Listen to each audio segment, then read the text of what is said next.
Hi hello good morning Aadab నమస్తే. మీరు చూస్తున్నారు భాగ్యమ్మ ఫుడ్స్. నేను మీ సతీష్ మోహన్.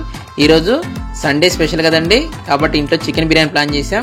ముందైతే మేము 1 కేజీ చికెన్ తీసుకున్నామండి. దాన్ని నీట్గా కడిగేసి చూసారు కదా, ఆ చికెన్లో మనం కొత్తిమీర, పుదీనా, అదేవిధంగా అల్లం వెల్లుల్లి పేస్ట్, కట్ చేసి పెట్టిన పచ్చిమిర్చి, అదేవిధంగా ధనియాల పొడి, మేమైతే 2 టేబుల్ స్పూన్ ధనియాల పొడి వేసామండి. ఆ తర్వాత పసుపు 1 టేబుల్ స్పూన్ వేసాం. తర్వాత చిల్లీ పౌడర్, అదే అండి కారపొడి కూడా 2 టేబుల్ స్పూన్ వేసాం. ఇవన్నీ వేసిన తర్వాత ఫైనల్గా దీంట్లో ఫుడ్ కలర్ కూడా వేసామండి. తర్వాత వెరీ ఇంపార్టెంట్ అండి, కర్డ్ కూడా వేసామండి. కర్డ్ వేసిన తర్వాత 2 టేబుల్ స్పూను ఆయిల్ కూడా వేసుకున్నాం. తర్వాత ముందుగానే మనం నిమ్మకాయని ఈ విధంగా కట్ చేసామండి. ఆ నిమ్మకాయని కూడా దీంట్లో వేసుకోవాలి. ఈ నిమ్మకాయ రసంతోనే మనకి చాలా టేస్ట్ ఉంటుంది. ఇవన్నీ వేసిన తర్వాత ఈ మొత్తం మిశ్రమాన్ని కూడా ఈ విధంగా కలుపుకోవాలి. చూసారు కదండి, ఇలా కలిపేసుకుంటున్నాం.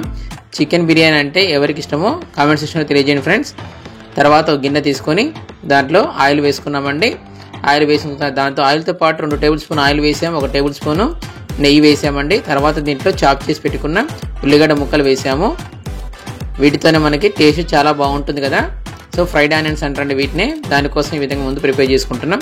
చూసారు కదండి ఎంత బాగున్నాయో. నేనైతే ఖచ్చితంగా మొత్తం కూడా టేస్ట్ చేస్తానండి, అంత ఇష్టం నాకు.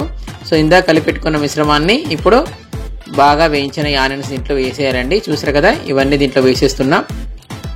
ఓకే ఫ్రెండ్స్, సండే అంటేనే మనకి బిర్యానీ గుర్తొస్తుంది. ఎస్పెషల్లీ చాలా మంది ఫేవరెట్ ఏంటంటే చికెన్ బిర్యానీ అండి.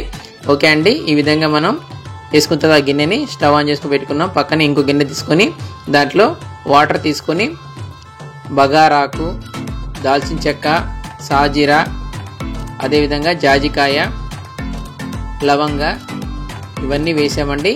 ఇవన్నీ వేసిన తర్వాత దీంట్లో ఆ అన్నం పొడిగా మంచిగా ఉడకడం కోసం ఆయిల్ కూడా వేసాము. అదేవిధంగా పక్కన ఉన్న గిన్నెలో కూడా మనం ఆయిల్ వేసామండి. ఆయిల్ వేసి మూత పెట్టుకోవాలండి. అది కొంచెం ఉడుకుతుంది. అదే సమయంలో ఇప్పుడు కొంచెం 2 మినిట్స్ తర్వాత మనకి దీంట్లో రైస్ కూడా వేస్తున్నామండి. రైస్ వేసిన తర్వాత మేమైతే 8 డబ్బాలు రైస్ వేసాము, 8 గ్లాసులు. ఓకే, రైస్ వేసిన తర్వాత ఈ మొత్తాన్ని ఈ విధంగా చూసారు కదా కలుపుకున్నాం. మంచిగా అయిపోయింది. ఒక 5 మినిట్స్ తర్వాత మూత పెట్టేసిన తర్వాత మూత తీసి పక్కనే ఉన్న మిశ్రమం కూడా చక్కగా ఉడికిపోయిందండి. సో దాంట్లో ఈ రైస్ని ఈ విధంగా గంటితో వేస్తున్నామండి. ఓకే ఫ్రెండ్స్, ఈ విధంగా వేసిన తర్వాత ఈ మొత్తాన్ని చూసారు కదా, దీనిపైన మళ్ళీ మనం కొత్తిమీర, పుదీనా ఇవన్నీ వేసుకోవాలి గార్నిష్ కోసం. అదేవిధంగా దీంట్లో మనం నిమ్మకాయ రసం కూడా పోసామండి. నిమ్మకాయ రసం పోసిన తర్వాత